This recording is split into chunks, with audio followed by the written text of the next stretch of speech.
Apolinario Mabini, ang utak ng revolusyon.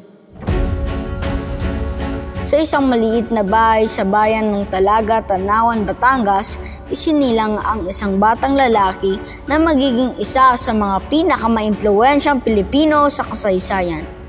Siya ay si Apolinario Mabini, ang lalaking nag-iwan ng malaking marka sa ating bansa sa kabila ng kanyang pisikal na kapansanan. Mula sa isang mahirap na pamilya, nagsikap si Mabini na makapag-aral.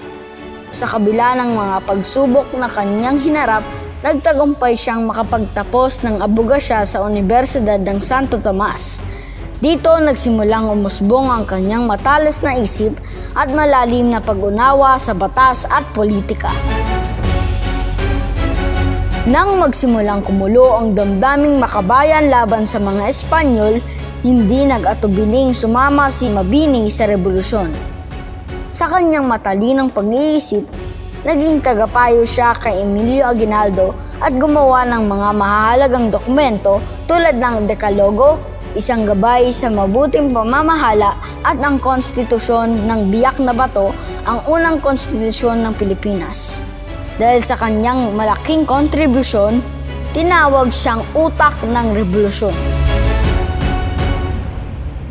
Ngunit ang kapalaran ay may kakaibang plano para kay Mabini.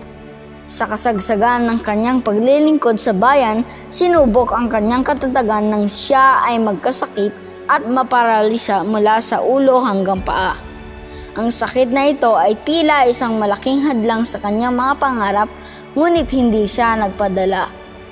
Mula sa kanyang higaan, patuloy siyang nagbigay ng payo at natubay sa mga pinuno ng revolusyon. Ang kanyang kwento ay nagpapakita ng isang bayaning hindi natitinag kahit na may mga pisikal na limitasyon. Nang dumating ang mga Amerikano, tumanggi si Mabini na sumuko at manumpa ng kanyang katapatan sa Estados Unidos. Dahil dito, ipinatapon siya sa Guam.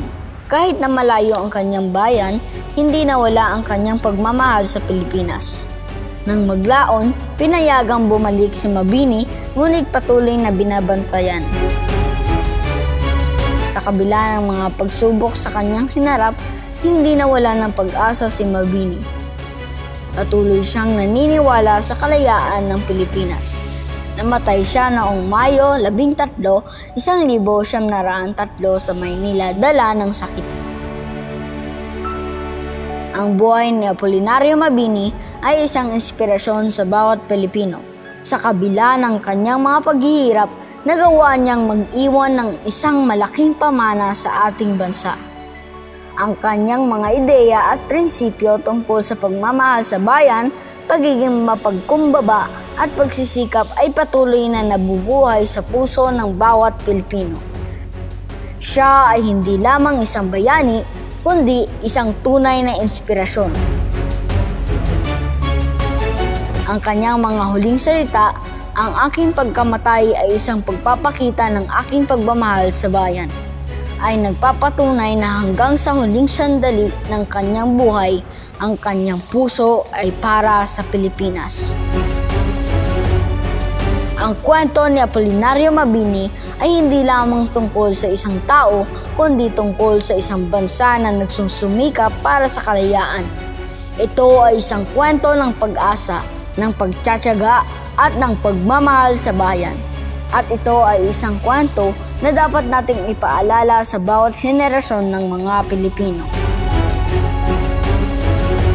Sino nga ba ang hindi magiging inspirasyon ang buhay ni Apolinario Mabini?